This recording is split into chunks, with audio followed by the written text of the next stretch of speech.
هاوکات لەگەڵ بەردەوامبوونی ئۆپراسیۆنی هێزە ئەمنیەکانی عێراق بۆ کۆنتڕۆڵکردنەوەی خۆرئاوای مووسڵ، هەڵهاتنی مەدەنیەکانیش لە ناوچەی مووسڵی کۆن درێژی هەیە. هێزە ئەمنیەکان ڕوبەڕووی ئەو دژە هێرشانی داعش دەبنەوە کە تەنها بە ئامانجی دواخستنی کاتی ڕاگەیاندنی کۆنتڕۆڵکردنەوەی یەکجاری شارەکە ئەنجامیان دەدات. لە گەڕەکە ڕزگارکراوەکانەوە بەڕوونی دەنگی تەقینەوەکان و دووکەڵی بۆردومانەکانی سەر ناوچەی مووسڵی کۆن دەبیسترێن و دەبینرێن. لەگەڵ ئەوەشدا کاولکاریەکانی ئەو گەڕەکانە بوونەتە شایەت حاڵێک لەسەر دژواری ئەو شەڕەی لە نێوان هێزە ئەمنیەکان و تیرۆریستانی داعش ڕوویداوە.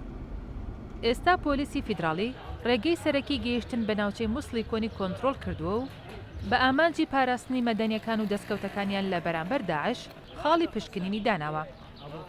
لێپرسراوە ئەمنیەکانیشمانەوەی هێزەکانیان لە ناوچە ڕزگارکراوەکاندا بە پێویست دەزانن بۆ ڕوبەڕووبوونەوەی هەر کەلێنێکی ئەمنی کە بەهۆی شانە نووسۆکانی داعشەوە دروست بێت. هەڵهاتنی دانیشتوانی مووسڵی کۆنیش بەرەو ناوچە ڕزگارکراوەکان بەردەوامە و سەرجەمیشیان باس لەوە دەکەن کە بەهۆی داعشەوە ڕوبەڕووی گوزەرانێکی سەخت و بە تایبەتیش نەبوونی ئاو و کارەبا و شیر بۆ منداڵەکانیان بوونەتەوە. خێزانە ڕزگاربووەکانیش ئەوە دەخەنە ڕوو کە هێشتا ژمارەیەکی زۆری مەدەنی لە ناوچەکانی ژێردەستی داعشدا گیریان خواردووە.